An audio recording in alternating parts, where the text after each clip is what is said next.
Kingdom News Update with Dickson Guillaume. Performance for man, you can't compare. You have been a blessing to them. That's right. We love y'all. Thank you, Chuck. As you may see right now, it's really, really cold outside. Right now, it feels like it's like 30 degrees below zero, and it's freezing. But you know what? There is a colder day coming. As people are prepared to send out season's greetings and to spread Christmas cheer and to commemorate the birth of Jesus Christ, there are many who are going against the Word of God and the things of God.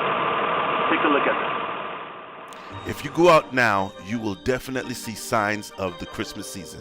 The decorations are up, people are shopping, the city is decorated from the east to the west, north to the south, and soon the snow will fall and people will go out and buy everything out of the market shelves.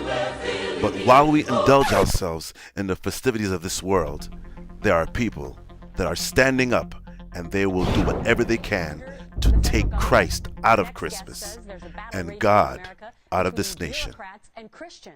He's on a mission to let the American people know there's a concerted effort to replace allegiance to God with allegiance to government. Joining us now is Brad O'Leary, publisher of the O'Leary Report and author of America's War on Christianity. Good morning to you. Good morning. Before we get to the war on Christmas, I have to say I was at jury duty the other day, and I was surprised when we all took the oath that they still use the word God. Right. You say that may be going away?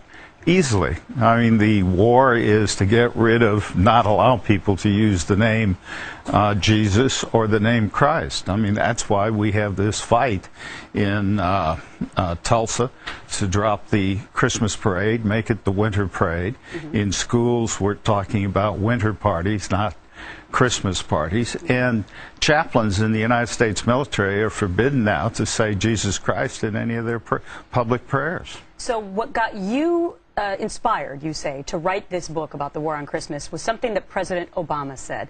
And his quote was something to the effect of, America is no longer a Christian nation. Correct. And I think he said that during a speech overseas, didn't he? Yes, before a Muslim group. Okay. Now that got you either infuriated or inspired or both to write this book. Well, it's a battle that's going on all over the country that we don't notice because it's a little bit here and a little bit there, where pastors in some cities are told that if they want to hold a Bible study group, they have to get a permit because they're going to cause traffic problems with 10 or 15 people coming to their house for a Bible study group. You see, I'm wondering, Brad, how it affects the young people in our society because I have two young children.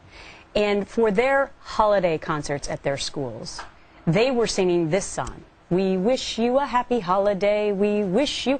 That's not the song I knew growing up, and I almost fell out of the bed on Saturday morning last week when they started singing that. But yet they can sing a Hanukkah song.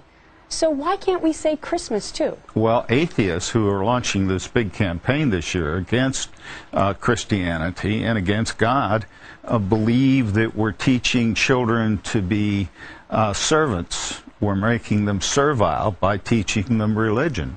So their idea is to open up the fact that billboard coming over from New Jersey, which shows the silhouette of the three wise men. It says Christmas is a myth. Right.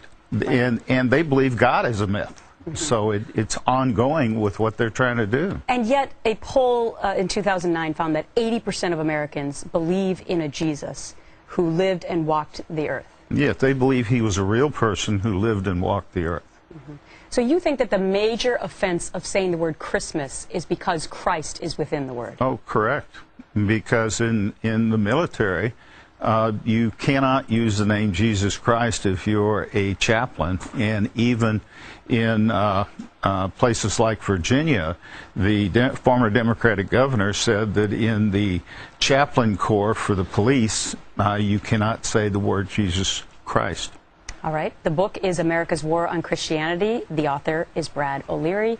Have a great weekend. Thanks for being here. Thank you very much. That's right.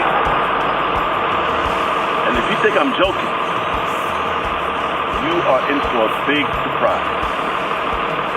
Time for the kingdom to stand up. Time for the people of God to stand up. This is Dickson reporting for Kingdom News.